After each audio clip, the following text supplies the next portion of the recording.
And if we have a second for the rat cam, I think there's time maybe for a little bit more poetry. Now, this was a big one. I've been hanging out with Twitch chat all day for me as well. And if you guys have been listening to the music and breaks, this one is for you here. So this rat here has to hide all game, all in search of fortune and fame. It's probably because of his favorite song, Show Me the Money, which we all sing along.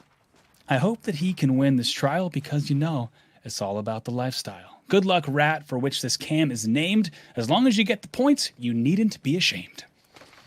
Wow. Brilliant. Oh, man. Brilliant. Thank you, guys. I appreciate Truly. it. Best of luck here to Zara Tricky.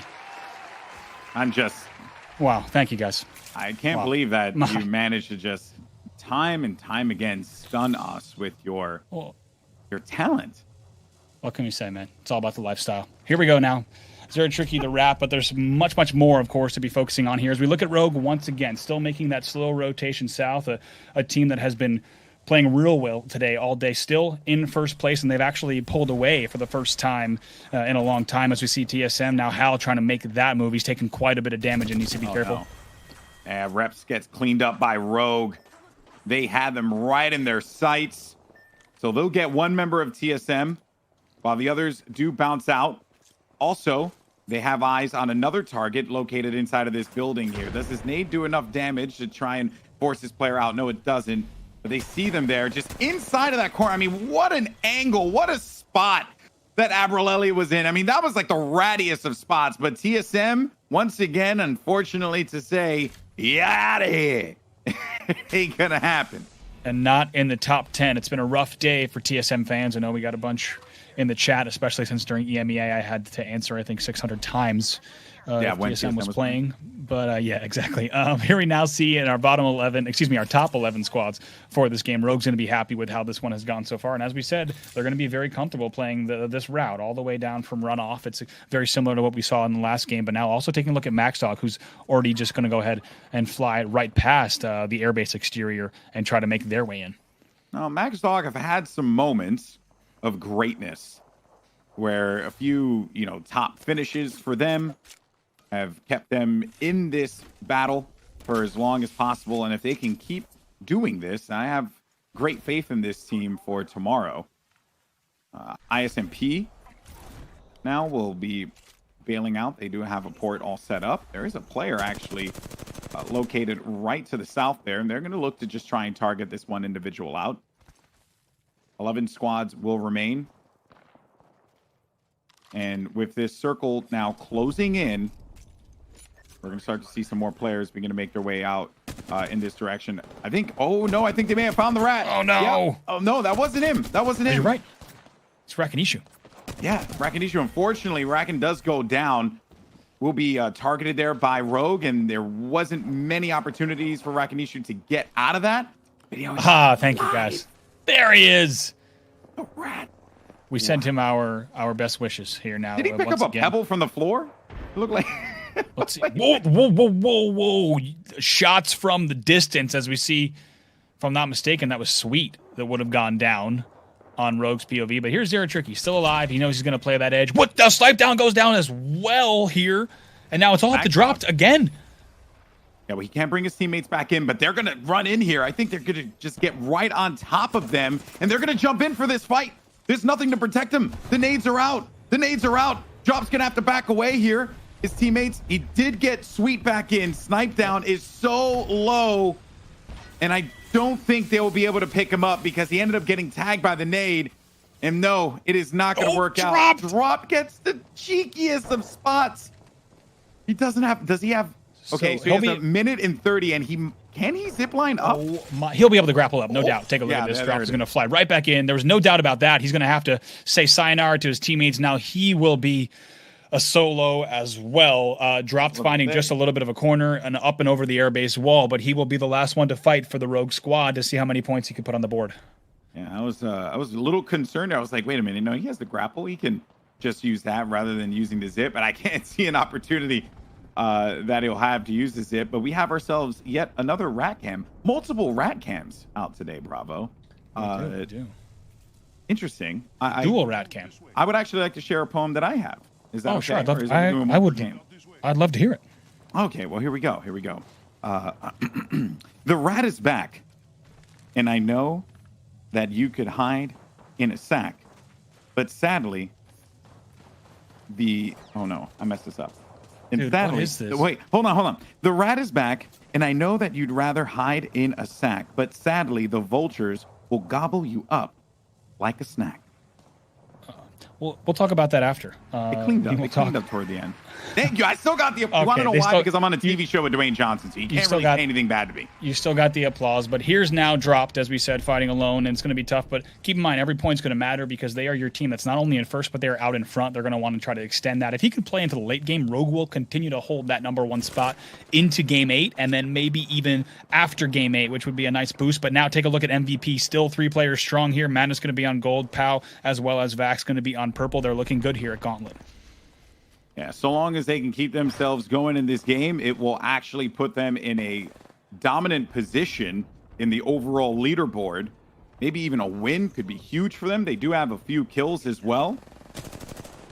And these players on the transition in the tunnels. And look at that, though. Shots from the distance have to force them back. You think just for a moment that you'll have that safe angle, but it ends up not really working out for them there. And that is going to be NRG, who they are still hanging out here at the X Games. Absolutely. They've never left. They have never left, as they're going to kind of continue to hold this down. It was probably like almost a year ago to the day that the X Games was. Maybe, actually, I know it was a little bit before then, a little bit over a year. But now taking a look here, once again, at Shiny Muffins and Protectful, they're making a very difficult route. You know, there's not a lot of cover here alongside these rocks that sit just a little bit towards that southern side. We'll see what they can do. Getting heals off, tries to get a bat. Muffins can't finish it, though. It's also tough days for Shiny and Protectful as they're both getting absolutely beamed here, just trying to do anything they could do to stay alive. Yeah, their only option was to make their way over to this truck. I believe they have a portal that they can use. iShiny should have one available, but everyone knows that they're going to be located here. Some more shots beginning to set in.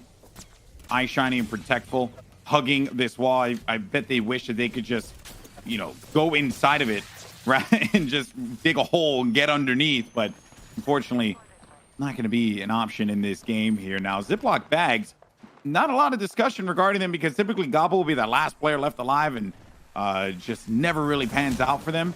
They're very much in this discussion toward the end. Oh, that was a rough one. iShiny tried to bring his teammates over, but they were just in the crossfire with no options. And look at this pull here. You're going to see right now NRG still holding this side of Gauntlet. This is where they want to be. 9 seconds till this move, and now they're going to be really aware of anyone kind of dropping in now. Nathan does need to be a little bit careful just because he does expose himself to quite a few angles if he tries to get that finish there on that Wraith. Everyone's just trying to fly in towards them, and Nathan says no. Yeah, well, that Pathfinder thought wrong. That is unfortunate for drop. That was a good try for Rogue to give them a little bit more placement points. I believe that's going to be a top 7 finish. But look at this. The new brainers.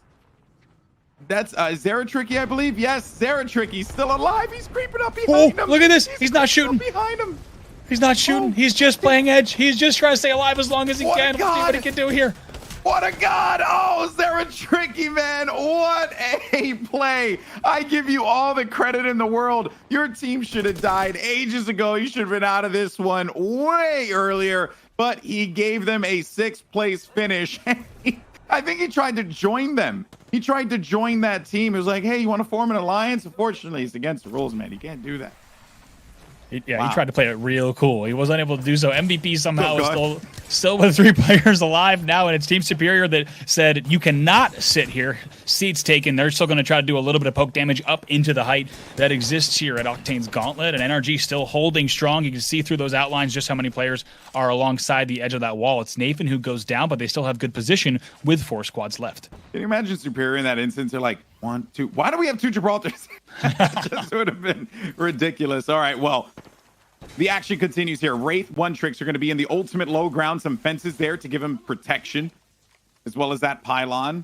Recharging the shields, not utilizing any of the resources so that they, when they absolutely need to use it, they will. But I don't imagine a world where they're going to have many chances to do so. MVP have eyes on NRG, who have made the top of that platform home. They've been in this area the whole time, bullying anyone out at any opportunity they had. take a look at the pull. Take a look at the pull. As you see right now, the setup that MVP has, and they have it all barreled up as well. It's going to be on that last part of the building, and we'll see exactly how this plays out. But they have a little bit of height right now, and they're going to let this play out as Wraith 1 Tricks is going to have to take this fight on the low ground. Yeah, the Gibraltar ult is going to force them underneath the staircase, and they don't have the bubble to be able to give them some added protection. Here we go now. Zenial inside of this one, but low on health. He's lost Sauceror. Tain is still going to be in the battle, but now he goes down, and that is going to be the cleanup. And it comes from up on high. NRG pick up a few kills, but MVP in the thick of things. They pick up the victory. That is going to be 2 for MVP. And what a game it was for them. I thought NRG had that one locked up, but it is going to be MVP who thrive in the pressure. And you could just tell on the pull there, they're holding those back bunkers, which is going to be a really tough angle to actually wrap around. But as soon as you saw exactly where that ring had gone, you saw they had barrels up. And really even more important than the pull was the positioning, because they knew that there were going to be 2 battles on that low ground. They knew they can easily take the third-party opportunity. And yeah, they played that perfectly. MVP puts another win on the board, and they were in 4th place before that game. They're going to be pretty happy with that one as we take a look at the highlights from our 7th game. And this was another Western pull, more toward where you're seeing right now the runoff. It went like toward Airbase, Gauntlet, and then Octane's area too. What an insane game! Some rat plays. Love to see that. NRG. These are the moments here when Frexis like clutched up big time against this Einfold. That was the swoop in, by the way, from Amosys after they had the longest zip line ever manufactured by a Pathfinder up to that bubble, to the balloon. And they lived here this whole game. And there's the best moment of the match. Zara Tricky trying to blend on in, be like, hey guys, you guys need a bubble? You guys need a I can help you out. You guys need a bubble? Didn't work out so well for him. And then the final moments as MVP picked up the victory there. Just a dynamic conclusion to game number 7. MVP, the only team to win 2 games so far in the Americas Finals. I believe in EMEA, Alliance won 3? If I'm correct. Yeah. Yeah, so you've seen... I don't know what that means as far as consistency. It just goes to show you that it truly is anyone's competition here in the Americas. Yeah, absolutely. I can't wait to see where the points shake out. Of course, Rogue's going to be pretty happy with the amount of points that they did put on the board. But like you said, MVP going to be chomping at the bit. They're only down, by about 20 before that game. So they will be teed up for a pretty great game number 8. Yeah, huge win for them. And we have our final matchup coming up for our first day of competition. 16 games total, 8 today, 8 tomorrow for the grand finals.